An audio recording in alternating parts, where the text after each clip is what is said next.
번째, 서재 야화, 야회로 한 사부가 있었습니다. 아주 이런 식으로 줄이고 있어. 4대부예요. 한 4대부가 있었습니다. 성명은 생략하고 적지 않는다. 왜? 얘가 중요한 거 아니니까. 붓벼루 목 종이가 중요하니까. 옛것을 좋아하고 실의에 차 있었으며 세상으로부터 배척당했다. 어때요? 세상으로부터 소외받고 있었었죠. 안타깝다. 그러니까 당연히 못 살았겠지. 가세는 비록 군색해도 품은 뜻만은 크고 넓었습니다. 이 정도면 인물에 대한 직접 지시, 요약적 지시. 일찍이 달산촌에서 별채를 지은 적이 있는데 문을 걸어 닫고 왕래를 끊고는 오로지 책만을 섬겼습니다. 그렇겠네. 세상으로부터 배척되니까 됐어. 나는 책만 읽겠다. 이런 생각했겠지. 이웃집도 그 얼굴을 보지 못한 지가 몇 년이나 되었다. 집에 짱 박혀서 책 본다고 나오지를 않아. 세상에 대황락이 든 후 오른쪽에 옆에 볼까요? 12지 중 사자가 들어가는 여기에서의 계산연으로 추정이 됩니다. 뭐 그렇대요. 한가위를 이틀 앞둔 데였다. 산비가 개고 나니 밤 기운이 깨끗하고 고요했다. 먼 하늘이 맑았고 은하수가 흘렀다. 밝은 달이 빛나고 맑은 이슬이 영롱했다라고 하면서 배경에 대한 묘사. 송옥이 가을을 슬퍼하던 듯이 오싹 생겨나고 왠지 우울해요. 여기에서의 송옥이 가을을 슬퍼해서 뜻이 오싹 생겨납니다 라는 이야기는 너무 쓸쓸합니다. 이러한 이야기를 할 거고요. 잠시만요. 이백이 달을 즐기던 흥취가 은근히 일어났다. 왠지 어떻게 해요? 쓸쓸한 마음도 나타나고 즐거운 마음도 나타나고 서당을 걸어 나와 뜰을 걸며 혼자 읊조렸었다. 노래를 읊조리는 거지. 쩡쩡.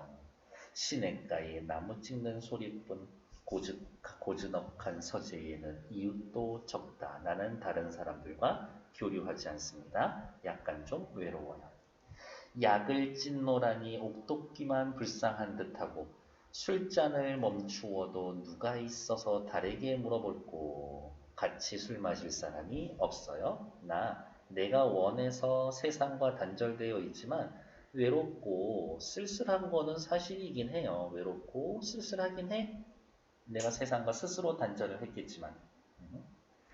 단풍나무 숲속에서는 이슬방울 듣는 소리가 들리고 그만큼 주변이 고요 적막하고 대목골목 깊이 깨끗해 먼지조차 일지가 않는구나. 봉황이 새겨진 누가 굉장히 화려한 곳.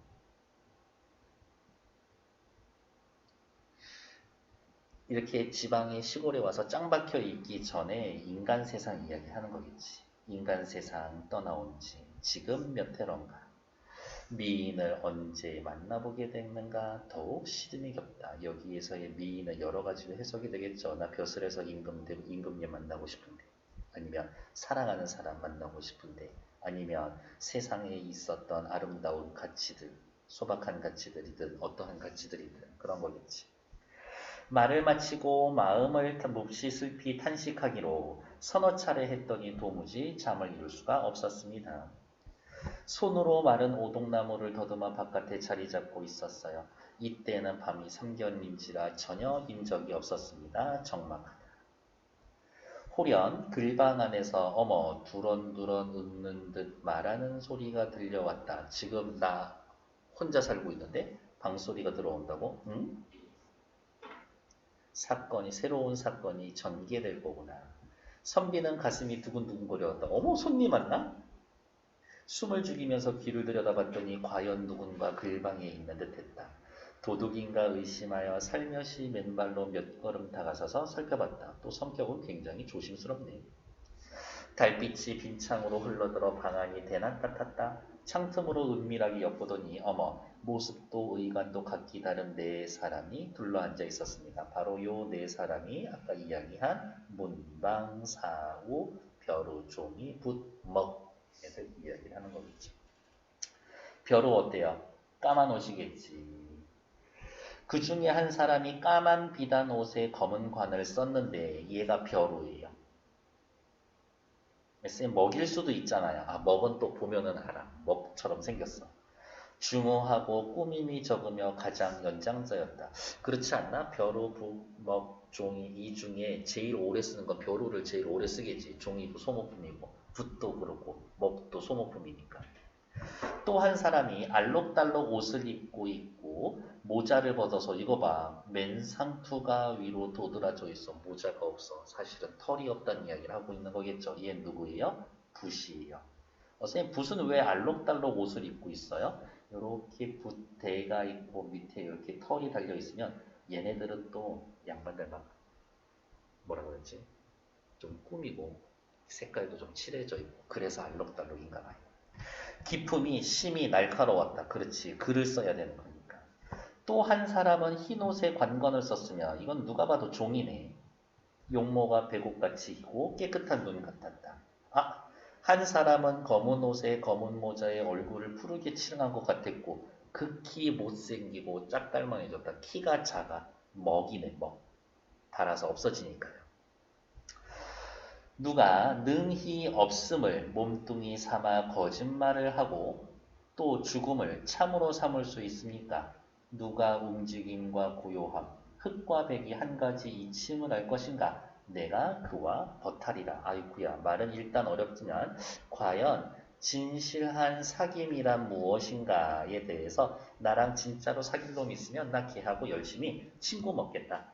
근데 가만히 살펴봤더니 움직이는 것, 이 네 개 중에 움직이는 거는 누구예요? 붓하고 먹은 움직이는 애들이지. 가만히 고정되어 있는 애들은 누구예요? 벼루하고 종이지. 네 사람이 서로 말아보면서 웃으며 말하기를 사, 여, 여, 왜 나라면 충분히 막역한 것이 될 만하지. 옆에 단어 뜻 봤더니 장자에 나오는 가상의 네 명의 친구 막역지우, 막역지우 무슨 뜻이에요? 서로의 생각을 말해도 역, 거스름이 막 없는 친구. 뜻이 완전히 똑같은 친구들. 우리면 충분한 벗이지. 무릎을 당겨 앉아서 말했다. 종이가 말을 했다. 오늘 밤 주인이 안 계신다라고. 어머, 이 주인 누구예요? 제일 첫 번째 줄에 나와 있었던 한 사대부, 사부. 얘 얘기하는 거죠. 우리가 방을 독차지하며 즐기는 건 너무 교만하지 않은가? 야, 주인도 없는데 우리 이렇게 여기서 놀아도 되냐? 아, 이거 봐. 아, 너무 슬퍼. 벗은 모자가 머리를 가로치며 말했다. 부시 말을 했다.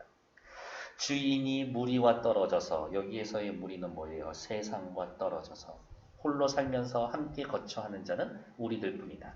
살갗을 문지르고 뼈를 부딪히고. 뭐를 비유한 걸까요? 벼루에 먹을 가는 것, 먹갈기. 살갗을 부딪힙니다. 뼈를 부딪힙니다. 저기 어디야? 붓에 먹을 찝는 것. 머리를 적시고 등에 물이 스며드는 등. 등에 물이 스며드는 건 누구예요? 벼루지. 수고스러운 일을 한 지 아주 오래되었다. 나는 노둔하다라는 놀림을 받았고 자네는 경박하다라는 꾸지람을 들었었지. 아, 노둔하다라는 놀림은 붓에 털이 많이 빠진 거, 필이 모자란 거. 자네는 경박하다라는 건 이렇게 종이에다 글을 쓰면 뒤에서 보이면은 비춰지잖아요. 속을 다 드러냅니다. 이겁니까? 종이가 뒤에서 봤을 때 비치는 것, 이런 것.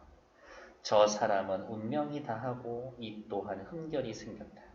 주인과 함께 거처하는 때가 얼마나 다 되었는가. 아, 이제 우리 지금 이 주인을 떠날 때가 되었다. 그러니까 우리 오늘 좀 놀면 어때? 그러니 이토록 밝은 달 아래에 어찌 한마디 하지 않을 수 있단 말인가. 야, 됐어. 오늘은 그냥 놀자야. 주인놈 눈치 보지 말고.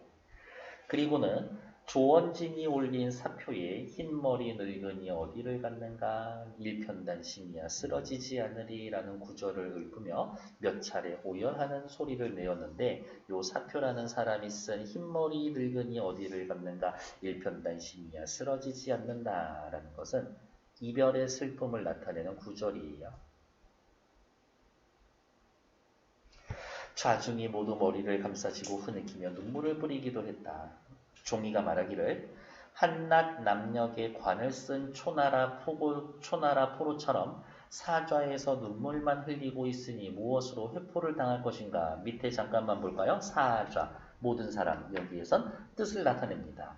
그리고 흰머리 위에 있는 거는 남송시대의 명제상 조원진이 참소를 받아 귀양감에 올린 사표의 일부입니다. 그러니까 저기 뭐예요?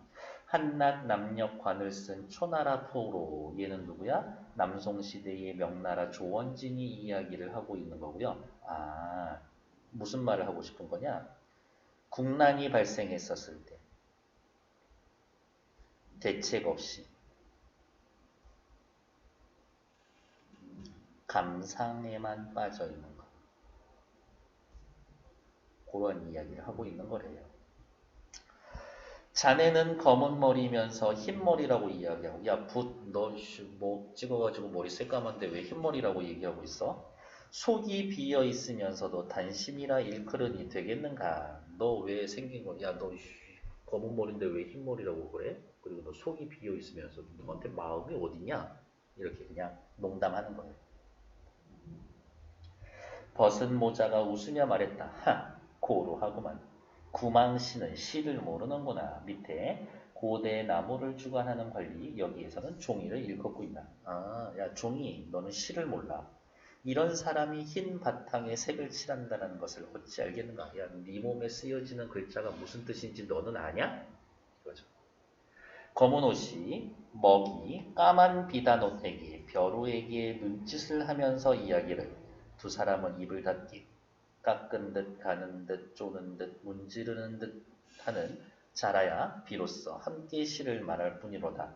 자신의 몸을 깎고 갈고 쪼고 문지르는 사람 나랑 벼루 그러니까 먹이랑 벼루 정도는 돼야 글에 대해서 이야기를 해주는 거지.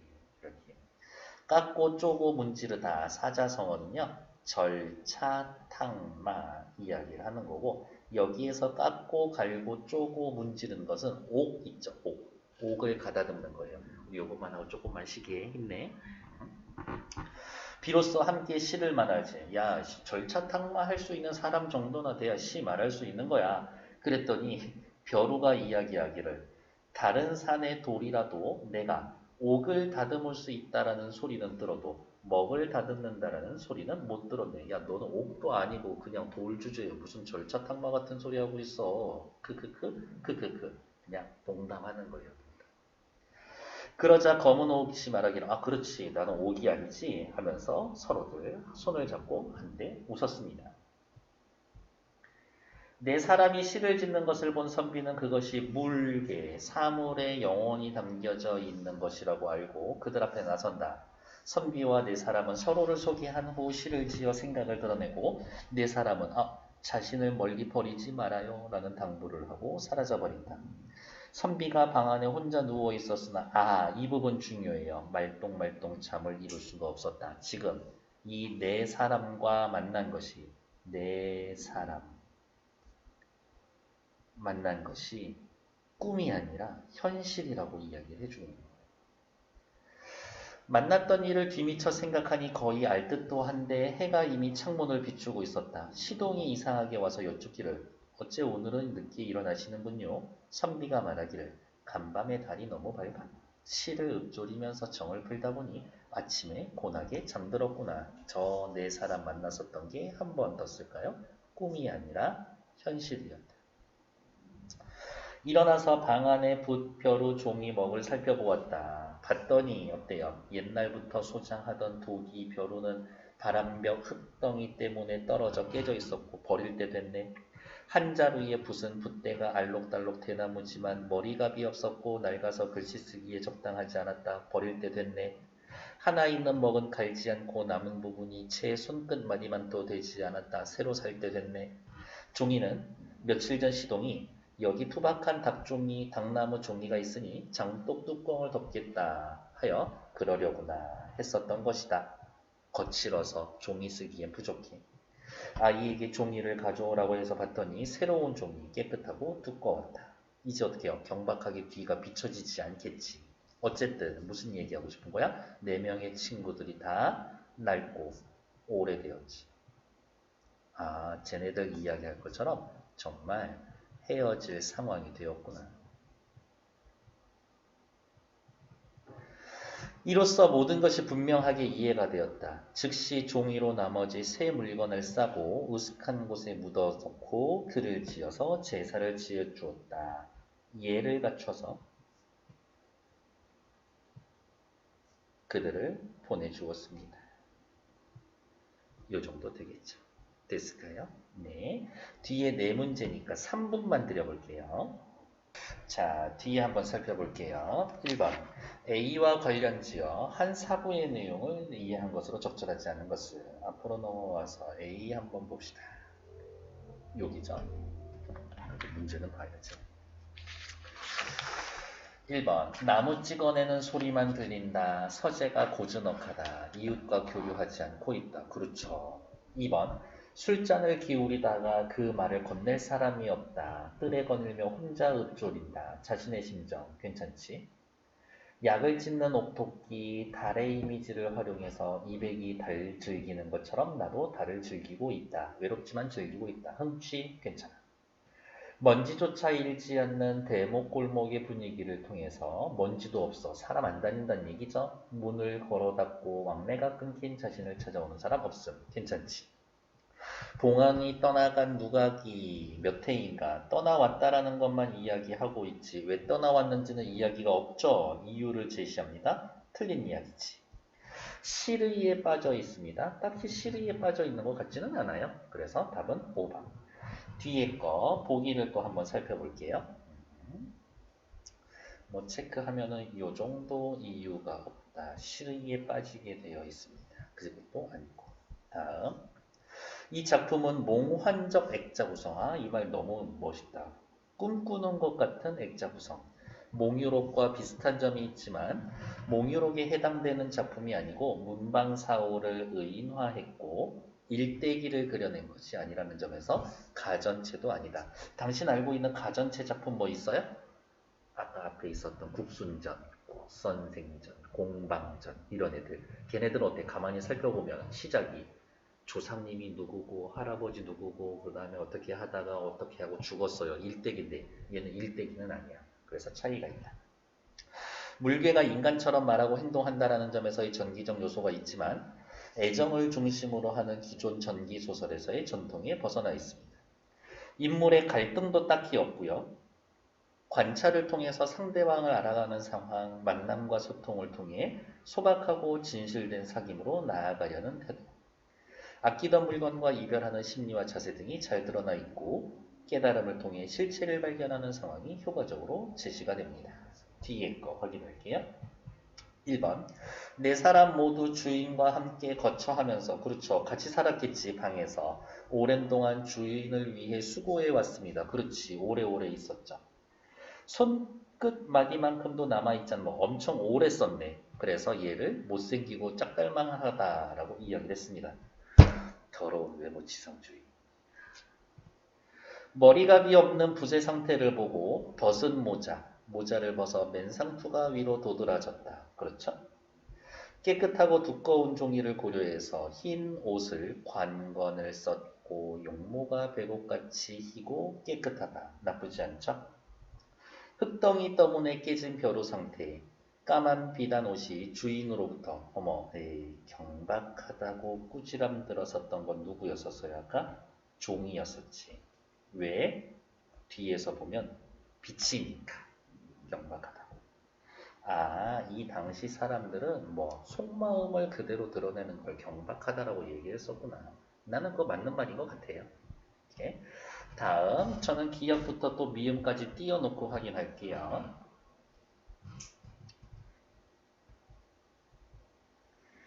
기역 여기 1번 네 사람 모두 막역한 벗이 될 만한 사람이 어떤 사람인지 고민하고 있다. 진실된 사귐에 대해 언급하려고 하고 있다. 그렇죠. 진실된 사귐에 대해서 도대체 어떤 사람하고 친구 먹어야 될까? 1번 괜찮아.